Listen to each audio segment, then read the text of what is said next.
Hello everyone, welcome back to my channel. ഞാൻ ഇന്ന് ഉണ്ടാക്കുന്നത് പൈനാപ്പിൾ പുളിശ്ശേരിയാണ്. എൻ്റെ ഫേവറേറ്റ് ആയിട്ടുള്ളതാണ് പൈനാപ്പിൾ പുളിശ്ശേരി. ഇതിലാണെങ്കിൽ നല്ല എരിവും പുളിയും മധുരവും ഒക്കെ കൂടിയിട്ട് അടിപൊളിയായിട്ടുള്ളൊരു പുളിശ്ശേരിയാണ്. എല്ലാവരും ഈ ഓണത്തിനൊന്ന് ട്രൈ ചെയ്ത് നോക്കണം. അപ്പം നമുക്ക് ഈ പൈനാപ്പിൾ പുളിശ്ശേരി എങ്ങനെ ഉണ്ടാക്കുക നോക്കാം.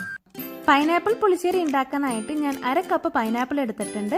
അത് ഇതേപോലെ ചെറുതായിട്ട് കട്ട് ചെയ്തതിന് ശേഷം ഈ ചട്ടിയിലേക്ക് ചേർത്ത് കൊടുക്കാം. ഇനി ഇതിലേക്ക് ഒരു 4 പച്ചമുളക് നീളത്തിൽ കട്ട് ചെയ്തത്, 1/4 ടീസ്പൂൺ മഞ്ഞൾപ്പൊടി, പിന്നെ 1/2 ടീസ്പൂൺ മുളക് പൊടി. അപ്പോൾ എരിവുള്ള മുളക് പൊടിയാണ്, കാശ്മീരി ചില്ലി ഒന്നും ഇതിൽ ചേർക്കാൻ പാടില്ല. പിന്നെ കുറച്ച് മുളക് പൊടി മാത്രമേ ആവശ്യമുള്ളൂ. ഇനി ഇതിലേക്ക് 1/2 കപ്പ് വെള്ളവും കൂടി ചേർത്ത് കുറച്ച് ഉപ്പും കൂടി ചേർത്ത് കൊടുത്ത് നല്ലോണം ഇളക്കി കൊടുത്തതിന് ശേഷം നമുക്ക് അടച്ചു വെച്ച് വേവിച്ചെടുക്കാം.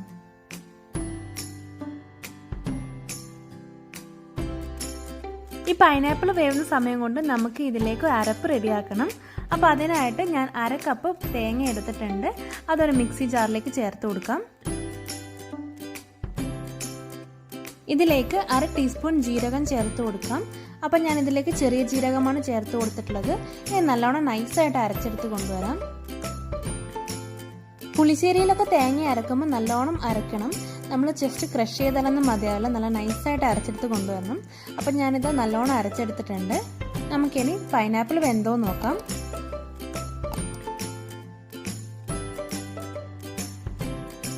പൈനാപ്പിൾ ഇപ്പോൾ കുക്കായിട്ടുണ്ട്. ഇതിലേക്ക് നമ്മൾ അരച്ചു വെച്ചിരിക്കുന്ന തേങ്ങ ചേർത്ത് കൊടുക്കാം.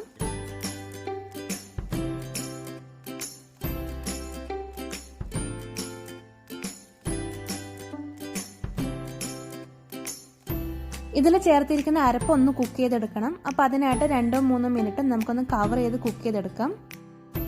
ഇപ്പം നല്ലോണം തിളച്ച് വന്നിട്ടുണ്ട്. നമുക്കിത് നല്ലോണം ഇളക്കി കൊടുക്കാം.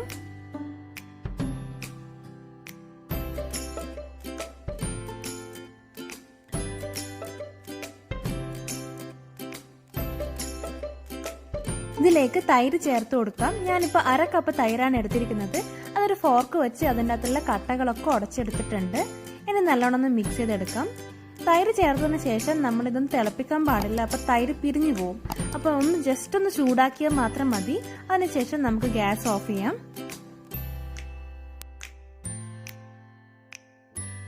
ചെറുതായിട്ട് ഇപ്പോൾ ചൂടായി വന്നിട്ടുണ്ട്. ഇത്രയും മതി. നമുക്കിനി ഇതിലേക്ക് കടുക് താളിക്കാം. ഒരു പാന് വെച്ച് അതിലേക്ക് 1 ടേബിൾ സ്പൂൺ വെളിച്ചെണ്ണ ചേർത്ത് കൊടുക്കാം. അതൊന്ന് ചൂടായി വരുമ്പോൾ അതിലേക്ക് 1/2 ടീസ്പൂൺ കടുക്, പിന്നെ 1 നുള്ളു ഉലുവ ചേർത്ത് കൊടുക്കണം. ഉലുവ ഒരിക്കലും കൂടിപ്പോകാൻ പാടില്ല. ഇനി ഇതിലേക്ക് 2 വറ്റൽമുളക് ചേർത്ത് കൊടുക്കാം. പിന്നെ 1 തണ്ട് കറിവേപ്പില. ഇനി ഇതെല്ലാം ഒന്ന് പൊട്ടിയതിന് ശേഷം നമുക്ക് കറിയിലേക്ക് ചേർത്ത് കൊടുക്കാം.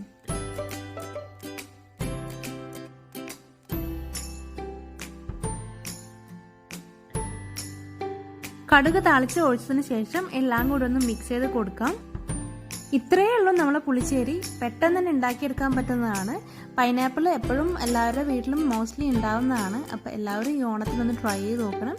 എല്ലാവർക്കും എൻ്റെ ഈ വീഡിയോ ഇഷ്ടപ്പെട്ടു എന്ന് കരുതുന്നു. വീഡിയോ ഇഷ്ടപ്പെട്ടാൽ ലൈക്ക് ചെയ്യാനും കമൻറ്റ് ചെയ്യാനും ഷെയർ ചെയ്യാനും സബ്സ്ക്രൈബ് ചെയ്യാനും മറക്കരുത്. സബ്സ്ക്രൈബ് ചെയ്യുമ്പോൾ അതിൻ്റെ തൊട്ടടുത്തുള്ള ബെല്ലൈക്കണും കൂടി ഇനേബിൾ ചെയ്യുകയാണെങ്കിൽ ഞാൻ ഫ്യൂച്ചറിൽ വീഡിയോസ് ഇടുമ്പോൾ നോട്ടിഫിക്കേഷൻസ് വരും. വേറൊരു ഓണം സ്പെഷ്യൽ വീഡിയോ ആയിട്ടും കാണാം. അതുവരേക്കും ബൈ.